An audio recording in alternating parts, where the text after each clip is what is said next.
সচরাচর মেসেজগুলো আমি পড়ার সময় পাই না। এই জন্য অনেকে আমাকে অনেক রকম অবজেকশনও করে যে ভাই সালামের অ্যান্সারটুকু কি দেওয়া যায় না? আসলে ভাই 7,000 সালামের অ্যান্সার দিয়ে আমার পক্ষে সম্ভব না। তো খুললেই দেখবেন 6,000 মেসেজ, 7,000 মেসেজ, সম্ভব না। কিন্তু কখনো কখনো মাইন্ড রিল্যাক্স থাকে, 2-1টা মেসেজ পড়তে চেষ্টা করি, অ্যান্সার দেওয়ার চেষ্টা করি। আজকে একটা মেসেজ, ভাগ্যের নির্মম পরিহাসে একজন মেয়ে আস্তে আস্তে আস্তে আস্তে সে তার জীবনের গল্পটা লিখেছে। আস্তে, আমি সংক্ষেপে পড়েছি, জাস্ট চোখ বুলিয়েছে। আস্তে আস্তে আস্তে এমন একটা জায়গায় চলে গেছে যেখানে তাকে 2-3টা বছর অন্যায় পথে কাজ করতে হয়েছে। আমি কি বোঝাতে পেরেছি? সে এখন তওবা করতে চায়, ইসলামে ফিরে আসতে চায়, এবং সে এখন বলছে আমি তাহাজ্জুদ পড়ি, 5 ওয়াক্ত নামাজ পড়ি, এবং আমি আজে বাজে কাজ ছেড়ে দিয়েছি। আমার কি করণীয়? আমার বিয়ের প্রস্তাব আসছে, আমি কি করব? সলিউশন জানতে চাচ্ছে। তার একটা ছেলেও আছে, তার প্রথম স্বামীর একটা ছেলে আছে। এই মেয়ে লিখছে যে ভাই আমার জন্য দোয়া করেন, আমি চাই আমার ছেলেটা যেন হাফেজ হয়। আমরা দেখছি বাচ্চা জন্ম হচ্ছে, 5-6 বছর বয়স হচ্ছে, পিতামাতা চায় যে বাচ্চা জান্নাতের পথে হাঁটুক, কিন্তু পিতামাতা জানে না কোন পথে গেলে বাচ্চা জান্নাত পাবে। ব্যাগের একটা বোঝা কাঁধে দেয়া হলো, এবং সে মাশাআল্লাহ স্কুলে চলে গেল বা অন্যান্য মাদ্রাসায় গেল। বেশিরভাগ মানুষ জেনারেল শিক্ষিত, তাই এদিকেই যাচ্ছে বেশি। বছরের পর বছর সে তার বইয়ের সংখ্যা বাড়তে থাকলো, এবং তার কাঁধের বোঝা বাড়তে থাকলো, তার উপর চাপ বাড়তে থাকলো, সাবজেক্ট বাড়ছে, টিচার বাড়ছে, প্রাইভেট বাড়ছে, কোচিং বাড়ছে। একটা পর্যায়ে সে এসএসসি, এইচএসসি, ইন্টার পাস করলো মাশাআল্লাহ, এবং এই পুরো পরিবেশটাতে সে ফ্রি মিক্সিংয়ে ছিল। এবং সে আমার মেয়ে এবং পাশে একটা ছেলে, যদিও পাশের ছেলেটা তার জন্য গায়রে মাহরাম, তার সামনে যাওয়া তো দূরের কথা, তার সাথে কথা বলার জন্য জায়েজ নাই।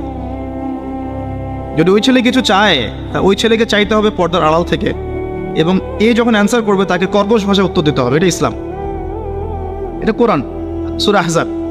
আর বাস্তবতা আপনি এটা দেখছেন, ও ফ্রি মিক্সিংয়ে পড়াশোনা করছে। আমি ওকে দিয়ে এক্সাম্পল দিচ্ছি, আমি দোয়া করি এর তাকদীর যেন এমন না হয়, আল্লাহুম্মা। তো এরপরে এসএসসি পাস করতে করতে এরা ম্যাচিউরড হয়ে যাবে।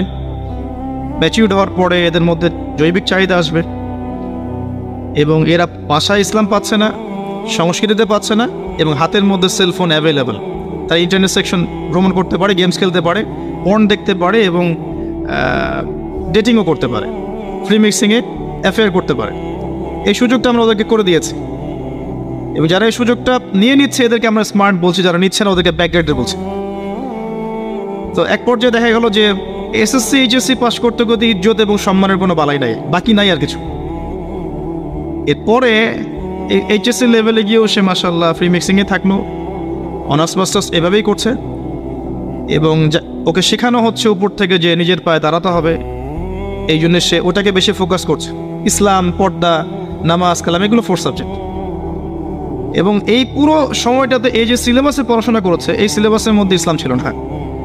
এবং সুবহানাল্লাহ, 30 বছর 25 বছর পড়াশোনা করেছে, কিন্তু ওকে 30টা সূরা কেউ শেখায় নাই, হাদিস 30টা কেউ শেখায় নাই, এবং সাহাবীদের নাম সে জানে না, রাসূল সাল্লাল্লাহু আলাইহি ওয়াসাল্লামের জীবনী সে জানে না। কিন্তু আপনি ওই জায়গায় চলে যান, আল্লাহ পাক যেটা বলেছেন, আমার পক্ষ থেকে হেদায়েত আসবে, এটা মেনে চললে জান্নাতে যেতে পারে। এর সাথে এর পুরো সিস্টেমের কি সম্পর্ক? ও পুরো সিস্টেম এটা পেল না। এখন তার বয়স যখন 40-50, তখন তার মধ্যে একটা বুঝ আসছে যে দিনের জন্য কিছু করতে হবে, আমল কিছু করতে হবে। তখন শেষ বয়সে গিয়ে সে ধার্মিক হওয়ার চেষ্টা করছে, কিন্তু তখন সে রিয়েলাইজ করলো, ধার্মিক হয়ে গেলেও রিয়েলাইজ করলো আমার অনেক দেরি হয়ে গেছে। আর এই ধার্মিক হওয়ার সৌভাগ্য আল্লাহ পাক সবাইকে দিচ্ছেন না। যাদেরকে দিচ্ছেন না তারা কখনো ফিরে আসার সুযোগ পেল না, তারা ওই আয়াতের মধ্যে পড়ে গেল, ওয়াল্লাযীনা কাফারু ওয়া কাযযাবু বিআয়াতিনা উলাইকা আসহাবুন নার, বেশিরভাগ জাহান্নামে যাচ্ছে। বাস্তবতা এমন। আরও সহজ করছি আপনার জন্যে, এখনকার জেনারেশন যারা আছে স্কুল, কলেজ, ইউনিভার্সিটিতে পড়াশোনা করে, এরা আমাদের চেয়ে অনেক বেশি ম্যাচিউরড, অনেক দ্রুত অ্যাডাল্ট হয়, এবং অল্প বয়সের এমন কিছু পাপ করে ফেলছে, অল্প বয়সের এমন কিছু পাপ করে ফেলে যেটা আপনি ধারণা করতে পারবেন না। ডে বাই ডে আপনি দেখবেন কিশোর গ্যাংয়ের সংখ্যা বাড়ছে, জিনা বাড়বে, ওদের ফ্রি মিক্সিং বাড়ছে, ওরা এগুলোকে কিছু মনে করছে না, এবং ইজ্জত সম্মান একটা সম্মানের জিনিস ধরে রাখতে হয় এই বিষয়টাও নাই ওদের মধ্যে। স্কুলের বাচ্চারা স্মোক করছে, এদের সংখ্যা কিন্তু খুব কম না, পরিসংখ্যানটা অনেক বেশি।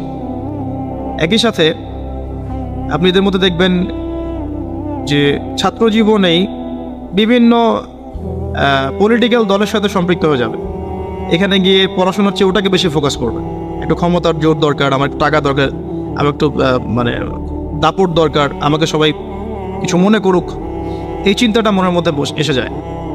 কোনো কোনো ক্ষেত্রে আমি এমনও দেখেছি যে পড়াশোনা খরচ চালাতে গিয়ে বা ভাগ্যের নির্মম পরিহাসে অনেক মেয়ে ইউনিভার্সিটি লেভেলে গিয়ে প্রস্টিটিউট হয়ে গেছে, এমনও হচ্ছে। আমি প্র্যাকটিক্যাল কিছু কথা বলছি, আর কিছু প্র্যাকটিক্যাল কথা শোনেন, আর আপনি দেখবেন জ্ঞানতাত্ত্বিক এই বিষয়টাতে আপনি দুইটা রাস্তা পেয়ে যাবেন। একদিকে জেনারেল লাইনে মানুষ পড়ছে, আর একদিকে মাদ্রাসা লাইনে মানুষ পড়ছে। মাদ্রাসা লাইনে যারা পড়ছে আলহামদুলিল্লাহ তারা অনেকটা সেফ, যদিও বা মাদ্রাসার সিলেবাসটা এই যুগের সাথে ডিল করার জন্যে 100% এনাফ না। এই কথাটা যদি কেউ মন খারাপ করে থাকেন আমার উপর, আমার কিছু করার নাই, বাট আমি আমার মত প্রকাশের স্বাধীনতা রাখি, এটা দেয়া উচিত। যেটা যার বোঝ সে বলতে পারে, মানুষ ডিসাইড করবে এটা সত্য না মিথ্যা। আর যখন আমরা কোনো ওপিনিয়ন দিব কখনোই সেটা গ্রহণ করবেন না যতক্ষণ না আপনি কনভিন্সড হচ্ছেন এটা সত্য। এরা এই যুগের ফিতনা থেকে অনেকটা সেভড, বাট এই ক্যারিকুলামটা এই যুগের প্রতিটা বিষয় ডিল করার জন্য এনাফ না, যথেষ্ট না, 100% যথেষ্ট না। এটা যতই অস্বীকার করা হোক না কেন, বাস্তবতায় গিয়ে আমরা এটা রিয়েলাইজ করতে পারি।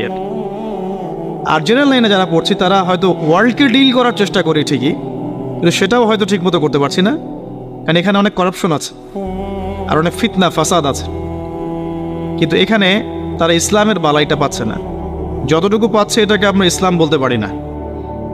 অনেক সময় আমরা এমনও দেখছি যে মাস্টার্স করে একটা ছেলে অজু করতে জানে না, অজুর ফরজটা জানে না, নামাজের ফরজগুলো জানে না, জাকাত নিসাব বলতে পারে না। এখন রমজান মাস তো দূরের কথা, আরবি কোন মাস সেটা হয়তো বলতে পারবে না। ইসলামের বেসিক জিনিসগুলো, আকিদার বেসিক জিনিসগুলো, 40টা হাদিস, রাসূল সাল্লাল্লাহু আলাইহি ওয়াসাল্লামের জীবনী, কোরআনের তেলাওয়াত, জাস্ট তেলাওয়াতের কথা বলেছি, বিশুদ্ধ করে তেলাওয়াত। আমি কিন্তু আরবি ভাষা শেখার কথা বলি নাই, বা কোরআনের তাফসিরের কথা বলি নাই, তর্জমার কথাও বলি নাই, অনলি তেলাওয়াত।